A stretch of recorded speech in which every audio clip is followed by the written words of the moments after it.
Alright, so welcome back. Today I have another lot of rolling stock to go over, and this time it's all boxcars. So before I get into it, let me just talk about this a little bit. These are all cars that belong to another older member of the club I go to. He said he had far too much stuff and wanted to get rid of some of the stuff he considered lower quality and offered it up just for the members to have for free. So there were a whole bunch of cars. I only took about 9 of them, mostly because they were a lot of the leftovers no one else wanted, and a few of them were stuff that I particularly wanted. So let's just get right into it. First off is one of the more interesting cars to me. This is a Chicago EJ and E car. I forget where exactly this railroad's from, what it does. I'm assuming something in Chicago, but this is a wood kit. And I do have a consist I would like this specific car to go well with, so it being in kind of rough shape, perfectly fine by me. And I like it how it is, so I'll probably leave it cosmetically alone and just fix it up mechanically, and I'll set it there for the time being. Next up is another car I particularly wanted. This is a B&LE. I believe this is, no, this one's not Blue Box. This is a roundhouse car, and I just kind of like the B&LE. It's a nicely weathered car as well, and of note, all these cars do have Cadies and metal wheels, which is really nice. But I just thought this thing looked nice. It could work well on, I don't know, maybe late 60s consist, something like that. It would be kind of old, but because of how weathered it is, it would probably fit in perfectly fine. And next up is just a kind of plain car. This is a little interesting. It's a natural gas car.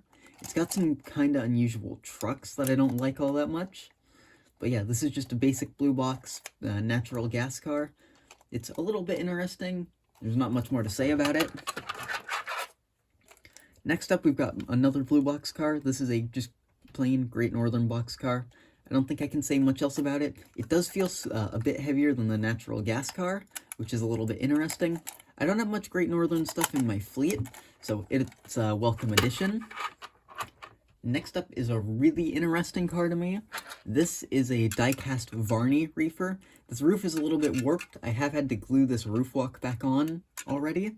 By the way, I'm not going to be fixing any of these on camera. There's been enough rolling stock projects as videos. These don't really need all that much, so they're not going to get their own specified video. So if any of you are excited about that, you're welcome. If not, there's definitely more rolling stock videos I've got you can go out and watch. But this one's interesting. It's a later-ish Varney car. It's fully metal. I have another similar reefer, except the roof is, the roof walk is plastic as well as the base. This one's completely metal, and it's actually over the weight standard, which is kind of cool. And this car specifically, to run correctly, will need a lot of work. And next up, we've got one of two reefers in this lot. We have this dairy car. It's just kind of an interesting scheme. I like the red and silver. I don't really have that much of a need for more reefers, but I'm not going to complain. So it's a nice car. I can use it, fix it up a little bit. It'll look good probably behind my Baltimore and Ohio F units or some other random engine that I've got. And next up is another piece of rolling stock. That's my first from the railroad. It's a Missouri Pacific car, which I don't know much of anything about Missouri Pacific. I've seen them around. It's just not something I'm all that into. Just kind of an interesting car. These trucks seem a little bit unusual too. But again, this is a blue box car.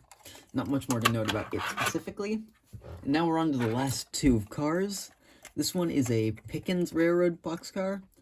I genuinely know nothing about this railroad. The car's kind of shiny. I don't know what else to say. It's got an unusual logo.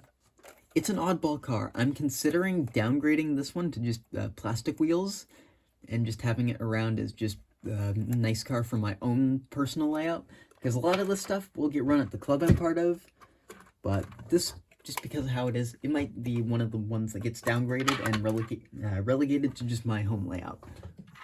And lastly, we've got another Athearn reefer.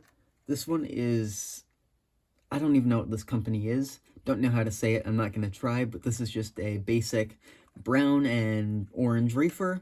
I think it might be weathered slightly, but yeah, there's not much more to note about it. It does feel pretty hefty, and that is all the cars in this lot. But that should do it for today's video.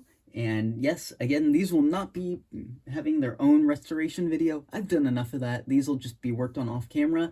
You might see them thrown into trains now and again, but for now, they'll just become a part of my fleet for the most part. So, thanks for watching.